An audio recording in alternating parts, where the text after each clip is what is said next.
My wife left me for her millionaire high school ex. Then asked me for money when he was arrested. Reddit stories.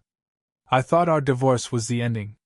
Then she lost $75,000 to a con artist, landed in debt, and showed up begging me to fix the disaster she chose. Spoiler, I walked away, and finally found a life worth living. Hi, I'm Mark, 35, and my marriage of 8 years ended the exact moment my wife's high school sweetheart rolled back into town, as a so-called millionaire. 3 months later, she was clinking champagne glasses with him on Instagram. 6 months later, he was in handcuffs on the evening news. And somewhere in between those two events, she sat across from me in a diner crying into cold coffee, asking if I could help her get her money back. But let me rewind to the moment the cracks first appeared. My wife, Emily, and I had what I'd call a solid, middle-class dream life. Modest house. 2 steady jobs. A yard that required exactly as much effort as I felt like giving it. A marriage that wasn't perfect, but felt safe. Then one day, while washing dishes, she casually mentioned, "Hey, remember Daniel? My high school ex? He moved back to town. He's doing really well for himself." Cool, I thought. Good for Daniel. Great for teenage nostalgia. No threat here. Then came coffee. Then lunch.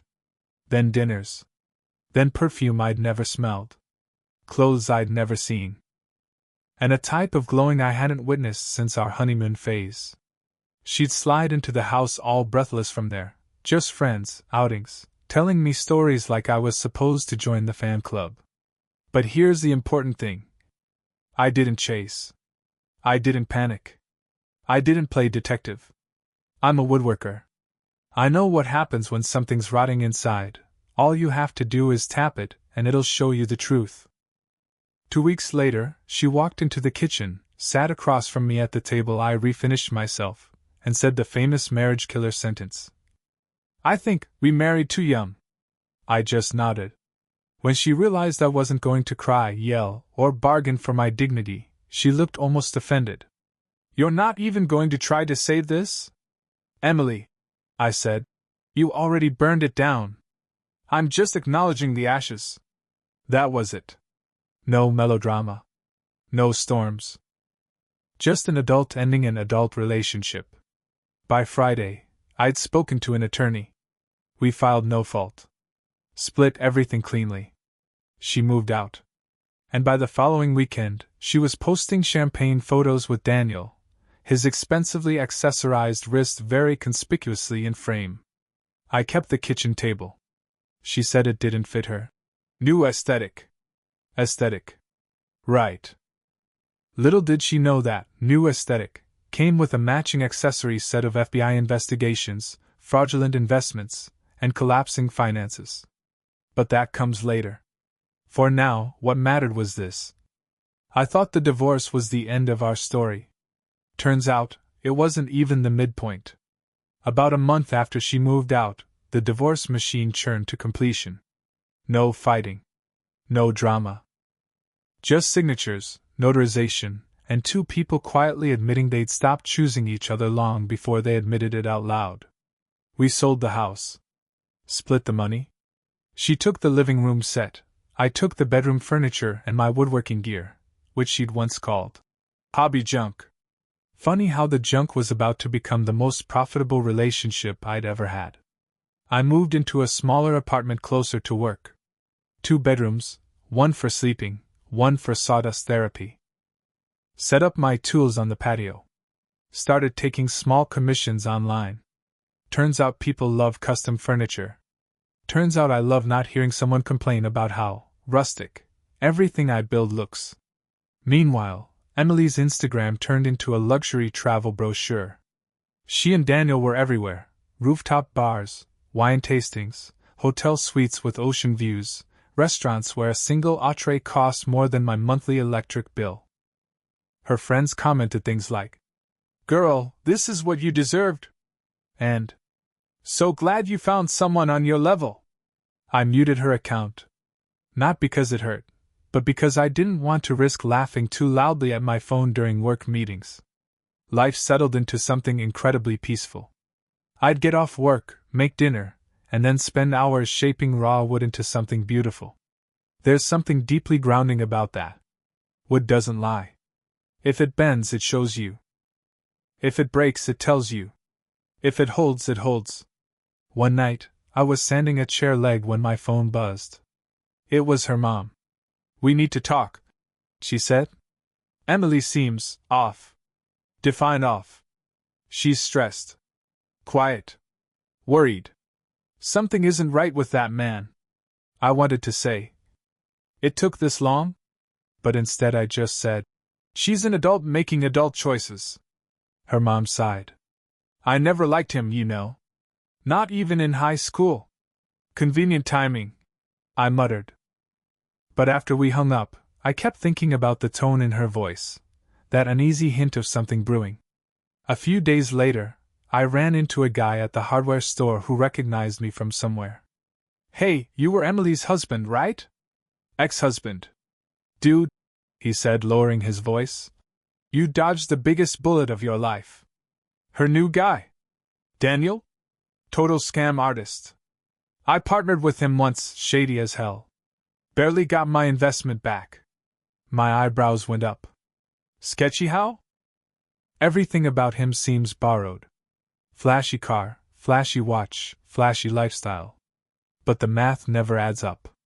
Trust me, nothing about that guy is real."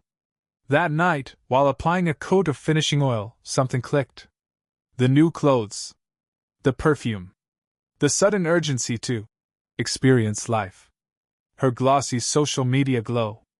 Nothing looks more authentic than a fantasy someone desperately wants to believe. I went to bed thinking, well, not my circus. Not my monkeys. Not anymore. I was wrong. Because 3 weeks later, at 6:45 in the morning, I received a call from a number I didn't recognize. "Mark, it's me," Emily whispered. And she sounded nothing like the champagne-soaked girl I'd been watching online. She sounded terrified. She sounded like someone calling from inside a burning house. "Why are you calling from a random number?" I asked. "My phone got shut off," she said. "Please, can we meet? I need your help." Not exactly the glamorous millionaire's wife aesthetic she'd been selling online. Against my better judgment, or maybe because I wanted to witness whatever karmic piñata was finally cracking open, I agreed to meet at a diner near her parents' place. She walked in looking nothing like the polished Instagram version of herself. No makeup. Hair messy. Wearing a hoodie instead of designer anything. Eyes swollen from crying. When the waitress brought her coffee, she didn't touch it. "What's going on?" I asked. She swallowed hard. "I made a mistake." "No kidding." "With him," she added quietly. "With Daniel." "Ah. Here we go." She explained everything in a trembling voice. The investment. Opportunity. The paperwork he showed her. Her excitement about doubling her money. Her desire to finally experience the life she deserved. And then the bomb. I gave him $50,000.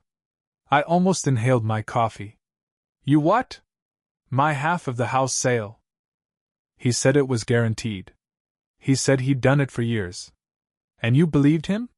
She glared. Her pride was still alive, even if her checking account wasn't. It seemed legit. He was successful. Everyone said he was successful.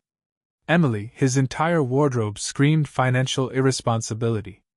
Her voice cracked. "I need your help. He won't give the money back. He keeps saying it's tied up in the investment. But I need it now. I have rent. Bills. I only have $35 left." I blinked. "What rent?" "I thought you lived with him." "I moved out," she muttered. "We fought about the money. I didn't want to seem desperate. The irony could have knocked the diner off its foundation. "So let me get this straight," I said. "You left our marriage because you felt you married too young. Then you gave your entire divorce settlement to a guy you dated for 9 months at age 17. And now you want me, the ex-husband you left, to help you get your money back?" She nodded, crying now. You're good at talking to people. You're calm. You're reasonable. He might listen to you. I laughed. Out loud. You want me to negotiate with the man you left me for? He's not my boyfriend anymore, she said quickly. We broke up. So now I'm your emotional customer service hotline? Her shoulders shook. I'm asking you because I don't know what else to do. Please. Just talk to him. Guy to guy. No, I said. Why? Because that's the dumbest idea anyone has ever pitched me, and I once watched a coworker try to use a stapler as a nail gun. Please, she whispered. I'm drowning. Then get a lawyer, I said. This is fraud. I can't afford a lawyer. That sounds like a personal problem. She stared at me through tears. You're being cruel. I stood up, placed the $20 on the table. No, I said. I'm being done. I walked out and didn't look back. I figured that would be the climax. It wasn't. Because 2 weeks later, while I was installing shelves in my apartment, the news broke. Local businessman arrested in multi-million-dollar Ponzi scheme. And there was Daniel, the man she left me for, being escorted into a police car in handcuffs. And that was when her real nightmare began. Daniel's arrest blew up faster than a cooking oil fire. Every local news station ran the story. Every newspaper posted his mugshot. Every social circle in town suddenly remembered they always had a bad feeling about him. The man Emily left our marriage for? Yeah. He was apparently running a multi-city Ponzi scheme worth over $2 million. FBI involvement. Assets seized. Luxury apartment raided. Tesla? Leased in someone else's name. Those designer watches? Pawnshop specials. His business partners? Victims with good lawyers. And right there in the article, not her name, but her initials, listed among the defrauded. I sat in my truck outside the woodworking co-op and read the entire story twice. My phone buzzed. Her mom. I answered only because I wanted to get the call over with. Mark, did you see? She asked. Yep. She gave him everything, her mom said, voice quivering. $75,000. Her savings, her credit cards, everything. Yeah, I told her to get a lawyer, I replied. She's only going to get back maybe 20% when the FBI liquidates his assets. That's how Ponzi schemes work. Can't you just help her? Her mom's voice cracked. She's going to lose everything. She already lost everything, I said. When she handed her future to a con artist. You could help her financially, she pushed. Just while she gets back on her feet. No. You got the same payout from the house. You can afford it. Exactly, I said. Because I didn't hand mine to a man wearing sunglasses indoors. Silence. Then, do you have no compassion at all? Plenty, I said. Just not for self-inflicted wounds. I hung up. That should have been the end of it. It was not. Because when someone's life implodes, they don't suffer alone, they drag everyone down with them. And soon her friends, cousins, coworkers, distant acquaintances, and random Facebook warriors all decided I was the designated villain. My phone turned into a guilt-tripped slot machine. Texts like, "How can you be so heartless? She loved you once. She wouldn't be in this position without him. You owe her at least some support." I blocked numbers like it was whack-a-mole. Then came the knock on my door. Her dad. And Emily. I opened the door but didn't let them in. Her dad spoke first. "Mark, please. We need your help." I folded my arms. "With what?" "Talking to Daniel," he said. "Maybe if you confront him, he'll admit what he did. Give some money back. Something. He's in federal custody," I said. "You want me to visit him in jail and ask politely for a refund?" Her dad didn't even blink. "He might listen to you."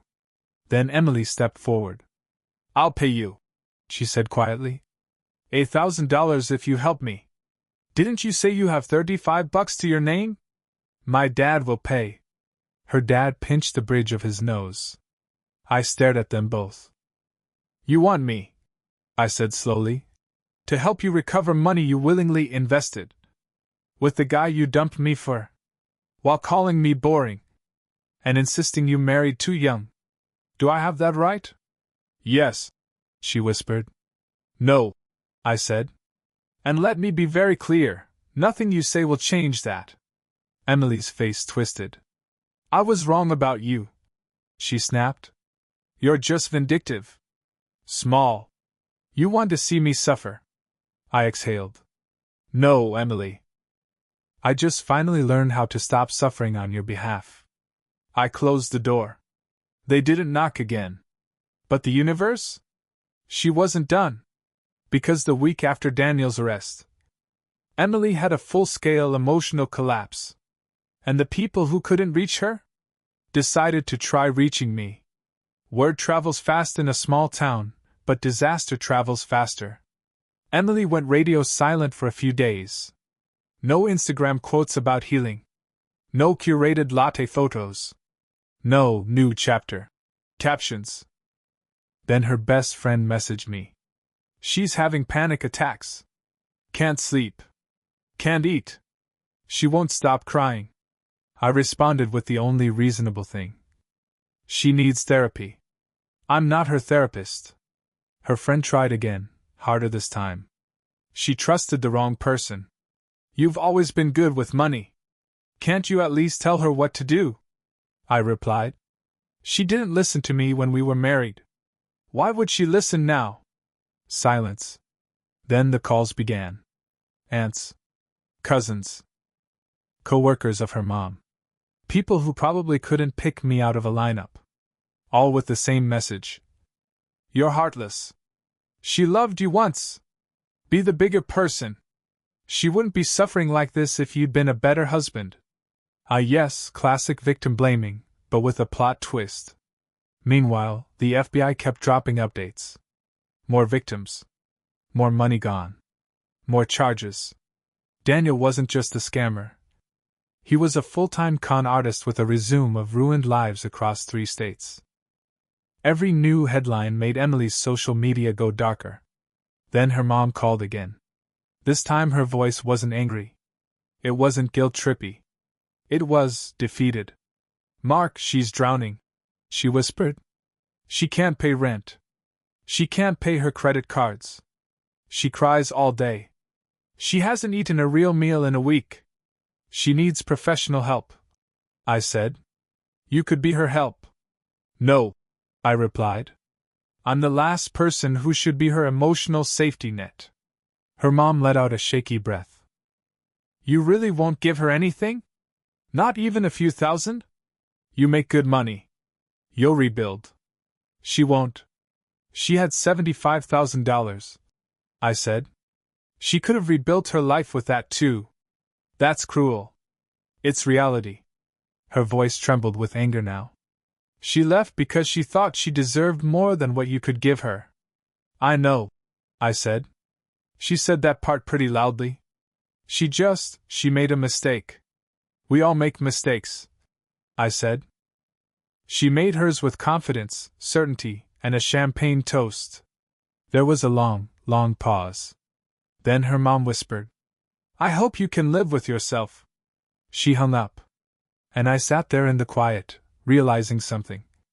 Everyone wanted me to fix the fallout of a life I wasn't even part of anymore. No one had asked if I was okay. Not once. I was either a villain or a tool. Never a human being. But the universe still had one more shockwave loaded for me. Because Emily wasn't done reaching out. Not even close.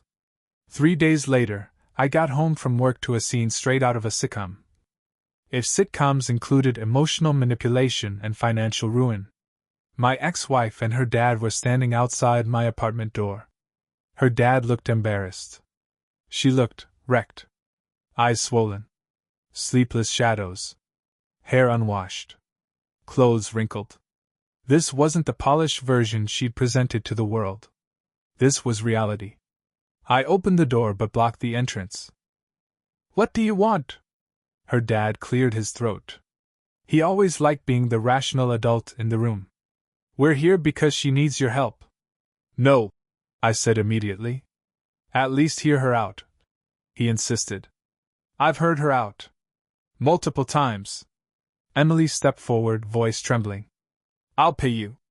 I swear. I'll pay you back. I need $8,000 to keep afloat until things settle. I actually laughed. You don't have a job that covers basic expenses. How would you pay me back? I'll figure it out. You figured everything out with Daniel too, right? She flinched like I'd hit her. Her dad tried again. Mark, please. She's being hit from all sides. Debt collectors. Credit card companies. She's barely hanging on. So? Get a financial advisor. File bankruptcy. Get a second job. Sell the luxury apartment furniture she bought to impress her scam artist boyfriend. She can't just start over, her dad said. I raised a brow. I did. I didn't have a GoFundMe family committee holding my hand when she walked out on our marriage. Her voice cracked. Please. I know I hurt you. I know I messed up. But I'm asking for help because I don't have anyone else. You left me, I said calmly. Not the other way around. You're being vindictive. She snapped suddenly. Why can't you just be a decent person? Because being decent is what got me screwed over in the first place. Her dad stepped closer. What if we offered to pay you for your time? Come with us to confront him. Talk to him. Try to get something back. $2,000. Cash. You want me, I said slowly, to confront the con artist who destroyed your daughter's finances, so you can avoid paying a lawyer? Her dad hesitated. Yes? No. I'll make it 3,000.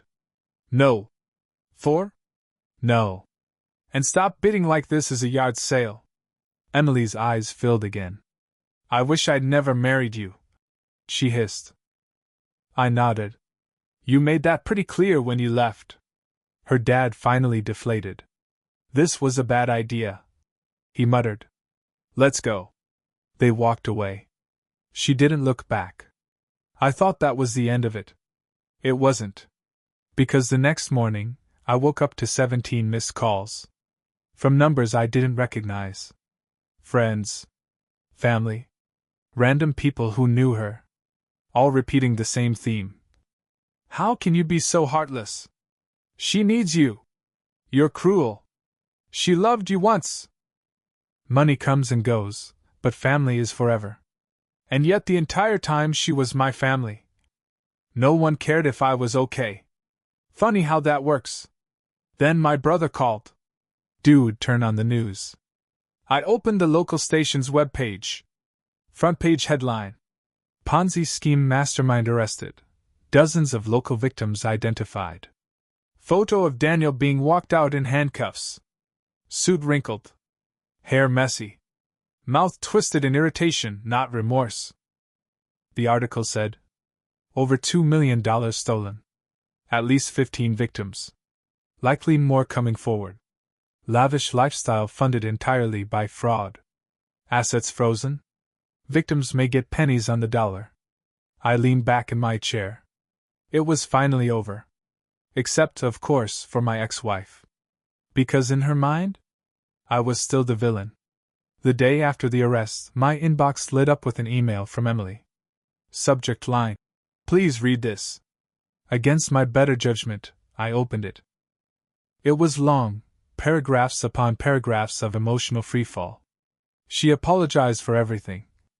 Leaving me, humiliating me, choosing someone else, ignoring my warnings, letting her fantasies sabotage our marriage. She ended with this. I need $8,000 to avoid bankruptcy. I promise I'll pay you back $500 a month. I know I don't deserve your help, but I'm begging you. There it was. The real reason for the message. Not closure. Not remorse. Not healing. A bailout. I stared at that number, $8,000, wondering how someone who'd lost $75,000 could think the solution was borrowing even more. I sat with the email for an hour. Thought about her saying, "We married too young."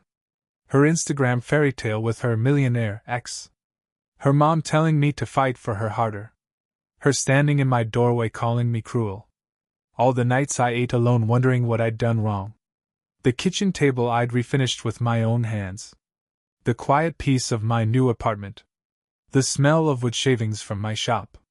The fact that I was finally sleeping again. Then I typed one sentence. "I wish you the best, but I can't help you. Please don't contact me again." Sent. Blocked. Deleted the thread. Figured that was the end. It wasn't. That evening, her dad showed up at my building again, this time pounding on the door like the place was on fire. I didn't open it. He shoved a note under the door instead. "I know you're angry, but she doesn't deserve this. If you have any compassion left, please reconsider." I threw the note away. But it didn't matter. Because by the next morning, the entire extended family had joined the crusade. Texts, emails, voicemails, people I'd never met chiming in. "You're heartless. Money isn't everything. She loved you once. A real man supports someone in need. She wouldn't be like this if you hadn't abandoned her." Abandoned. Right. That's definitely how divorce is caused, by her leaving work. The peak was a message from her aunt. "You should feel ashamed. God sees your cruelty." I blocked everyone. Finally, the chaos died down. I spent the next weeks building furniture, going to the gym, and enjoying the quiet. My life felt lighter. Then I got a message from the woodworking co-op owner. "Client wants a custom desk. Pays well. You free this week?" I said yes. Because unlike people, lumber never asks you for $8,000 when it hits rock bottom. I was good. Stable. Peaceful. But the story still needed one final chapter. One final conversation. One final reminder that some endings are simply endings. 2 weeks passed without a single message from anyone connected to her. Silence, finally. The kind of silence that feels like someone turned off a buzzing fluorescent light you didn't realize had been flickering in your skull for months. I filled that silence with projects. A walnut desk commission. A maple coffee table. Shelving for a local shop. My hands were always busy, and for once, my brain wasn't. Until one Friday night around 9:30 p.m. I got a text from an unknown number. "It's me. Please don't block this. I'm not asking for money." Against my better judgment, I replied. "What do you want?" A few minutes passed. Closure. Or at least understanding. I didn't answer. 5 more minutes. "Please. Just one conversation. I won't bother you again." I sighed. I should have ignored it. But some part of me, the part that remembered being married, the part that remembered the good years before everything curdled, felt like maybe closure wouldn't kill me. "Where?" I typed. "The park. By the fountain." When I got there, she was sitting on a bench wearing a coat that was slightly too thin for the weather. Not makeup thin, not Instagram thin, actual thin, like she'd lost weight fast. She stood when she saw me. "Thank you for coming," she said quietly. "What do you want, Emily?" She looked down at her hands. They took everything. Yeah. That's how Ponzi schemes work. I know. I know that now. I just... She let out a shaky breath. I thought I was choosing something better. "That's the part one don't get," I said. "Why him? Why all this?" She swallowed. "Because I was bored." It hit harder than I expected. "Bored?" I repeated. "We had a good life," she said. "Stable. Predictable. Safe. And then he came back. He was exciting, and successful, and confident. It felt like stepping into the life I was supposed to have.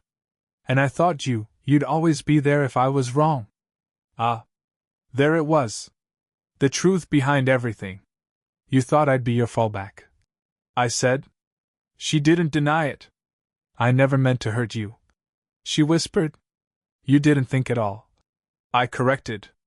You didn't think about me, or the marriage, or consequences. You thought about the fantasy. Tears welled up in her eyes. Do you hate me? I shook my head. No. I don't hate you. But I don't trust you. And I don't want you back. Those are two different things. She covered her mouth as her face crumpled. I ruined everything. No, I said gently. You ruined everything for yourself. I just got out of the way. She nodded slowly, crying silently in the cold. Is there anything I can do to fix things with you? She asked. No, I said. But you can fix things with yourself. Start there. Her shoulders slumped as if someone had cut a string inside her. We stood in silence for a moment. Then she whispered, Goodbye, Mark. Goodbye. I walked away first this time. Didn't look back. Didn't need to. The past wasn't chasing me anymore. The rest of the night I sat in my workshop sanding the edge of a walnut tabletop, thinking. Some tragedies are loud. Some are slow. Some are just choices catching up. She made hers. I made mine. And mine were finally leading somewhere good. Life didn't magically become perfect after that conversation in the park. But something important shifted. The story was no longer chasing me. No one was knocking on my door. No guilt trips. No pleas.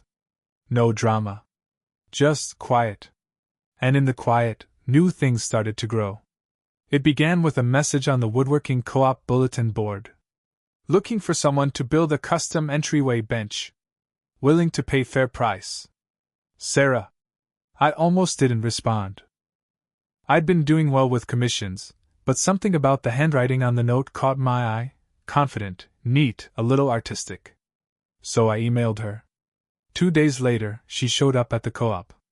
She was in her early 30s, glasses, messy bun, wearing paint-splattered overalls like she'd walked out of an indie film. She looked around the workshop with genuine fascination. You must be Mark, she said. I am. You must be Sarah. She smiled, the kind of smile that doesn't try too hard. We went over design ideas, measurements, wood types. She had sketches, color swatches, even a Pinterest board, which made me laugh out loud. This is extremely organized, I said. I'm an interior designer, she replied. Chaos stresses me out. Ah. Then you'll love woodworking. Everything is the opposite of chaos. A board is too long? You cut it. Too short? You panic, cry, and start over. She laughed, a real laugh, not polite. We ended up talking for almost an hour. Not just about the bench, but about her work, my projects, how she'd gotten into design, how I'd gotten into woodworking. It was natural in a way I hadn't felt in years. Before she left, she turned back. Oh, and don't undercharge me, she said. Artists deserve to get paid. That sentence stuck with me the rest of the day. A week later, I delivered the bench to her apartment. It was a small, sunlit space filled with plants and half-finished art projects. The kind of place that felt lived in, not staged for Instagram. She ran her fingers along the edge of the bench. This is gorgeous, she said softly. You made this with your hands? Yeah, I said. Just me, some tools, and a lot of sanding. She grinned. You're better at this than you think. I shrugged. Woodworking's the one part of my life that makes sense. She tilted her head. What's the part that doesn't? For a second, I debated telling the whole saga. The marriage, the ex, the con artist, the fallout. But I didn't want her first impression of me to be a tragedy. Let's just say I'm rebuilding, I said. She nodded like she understood more than she let on. Well, she said, if you ever want to collaborate on a project, or get coffee, or talk about rebuilding in general, let me know. She said it casually, but there was something warm beneath the words. I left her building feeling something I hadn't felt in a long time. Hope. Not lightning bolt, rom-com hope. Slow hope. Quiet hope. The kind that sneaks up on you while you're sanding walnut. That night, my brother texted me out of nowhere. Proud of you, man. For how you handled everything. We weren't especially close, so it surprised me. Then came another message. Mom's still mad you didn't help Emily. But Dad thinks you were right. I stared at the text for a long moment. Then I typed. It's not about right. It's about boundaries. He replied. Yeah. But boundaries look good on you. Dinner sometime? My treat. I smiled. Yeah. I typed. I'd like that. The next day at the co-op, Sarah walked in again. This time she didn't have sketches. She had coffee. For you, she said, handing me a cup. I blinked. What's this for? Nothing, she said with a shrug. Or maybe something. You choose. And for the first time in a long time, I chose something. Even if I didn't know exactly what that meant yet. For the first time in a long stretch of years, life began to feel unstuck. Not dramatic. Not spectacular. Just lighter. The kind of light that comes from knowing you're no longer carrying someone else's chaos around like a loaded backpack. Over the next few weeks, Sarah and I fell into a rhythm that wasn't planned but felt oddly natural. She'd swing by the co-op with design sketches. I'd help translate them into wood. Sometimes she'd bring coffee. Sometimes I'd bring scrap pieces she could paint. Sometimes we'd just talk. The conversations were easy in a way that felt almost suspicious. We talked about work, families, weird childhood hobbies, embarrassing stories. But here's what we didn't talk about. My ex-wife. It wasn't off limits, I just didn't need to bring her up. The past finally felt like something I didn't have to carry into each new interaction. One evening, Sarah was hovering over a prototype shelf design when she said, "You're funnier than you look." I'll take that. I think? No, I mean, when I first saw you at the co-op, you had serious craftsman energy. Like you were one splinter away from giving up on humanity. Not inaccurate, I admitted. She grinned. But now you look like someone who actually smiles sometimes. I didn't realize I was smiling until she said it. A few days later, my ex-wife's mother tried calling again. Blocked number. Went to voicemail. Her voice was brittle, cracked, exhausted. Mark, I just wanted to tell you, she's filing for bankruptcy tomorrow. They're taking her car. She's moving into the guest room. Everything's gone. I hope you're happy. I listened to it twice. Not because I felt guilt, but because I realized something. That tone? The sorrow, the accusation, the despair? None of it belonged to me. Not anymore. I deleted the voicemail.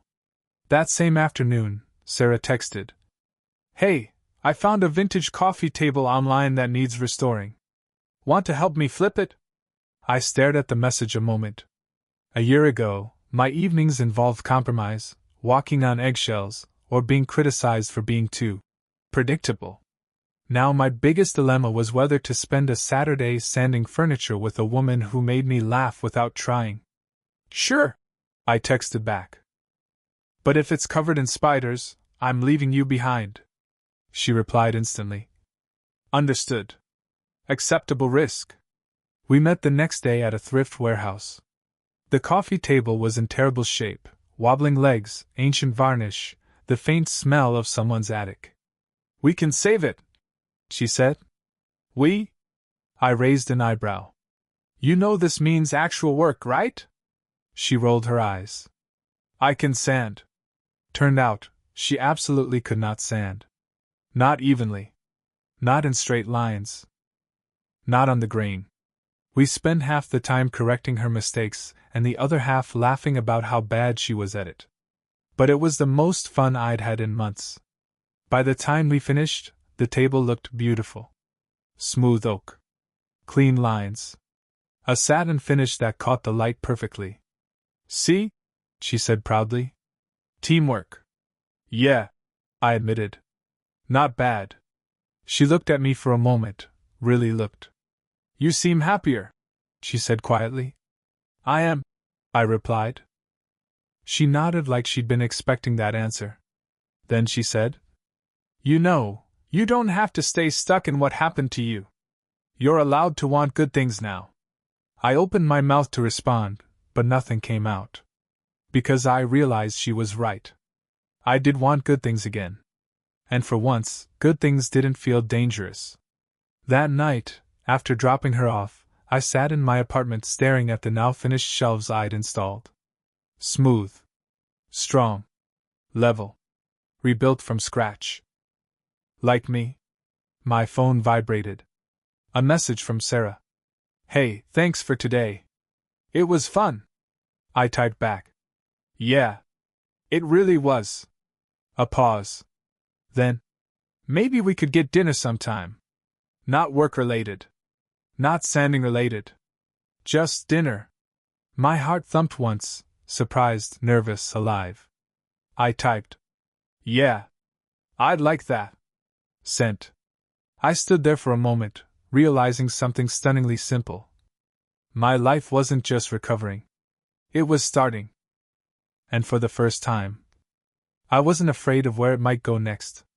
I looked out across the parking lot, fluorescent lights, cracked asphalt, a stray shopping cart that had escaped its corral. Not exactly the setting for emotional vulnerability, but somehow it felt right. My tragic backstory, I said slowly, is mostly just trusting the wrong person for too long. Sarah didn't rush me. Didn't fill the silence. Just waited, her expression open, not pitying. So I told her. Not every detail, not the whole descent into drama, but enough. How my ex drifted away long before she confessed it. How her millionaire, high school sweetheart showed up like a shiny new toy. How she said we married too young. How she expected me to be the safety net if things didn't work out. How she drained her own future trying to chase someone else's fantasy. When I finished, she didn't gasp or give me cliches about healing or destiny or closure. She just said, Sounds like you were the only adult in the room. I didn't feel like one, I admitted. That's because adults don't feel heroic. They just do the next right thing. I let out a breath I didn't know I'd been holding. Do you want to know the weird part? I said. I don't miss her. Not really. I miss the idea of what I thought we were. And maybe, the idea of who I was supposed to be with her. People outgrow ideas, she said. Doesn't mean you're broken. It just means you're changing. We threw away our empty taco wrappers and walked along the edge of the parking lot. She brushed her arm against mine, not an accident. Not a test. Just a connection. I like who you are now, she said softly. I swallowed. Yeah? Yeah. You're steady. And honest. And kinder than you pretend to be. I laughed. Don't expose me like that. She nudged me. Just being accurate. We ended up back at my truck. She hesitated, then looked up at me like she was weighing a risk. Can I ask you something? Sure. Are you worried she's going to come back again? Not because she wants you, but because she needs something? She already did, I said. And I said no. Good, she whispered. Because you deserve someone who chooses you before they need you. She leaned in and kissed me, soft, certain, nothing rushed. It wasn't fireworks. It wasn't cinematic. It was better. It was real. When she pulled back, she smiled in a way that felt like a beginning, not a rebound. So, she said, want to do this again sometime? I nodded. Yeah. I really do. And for the first time in a long, long time. I meant it.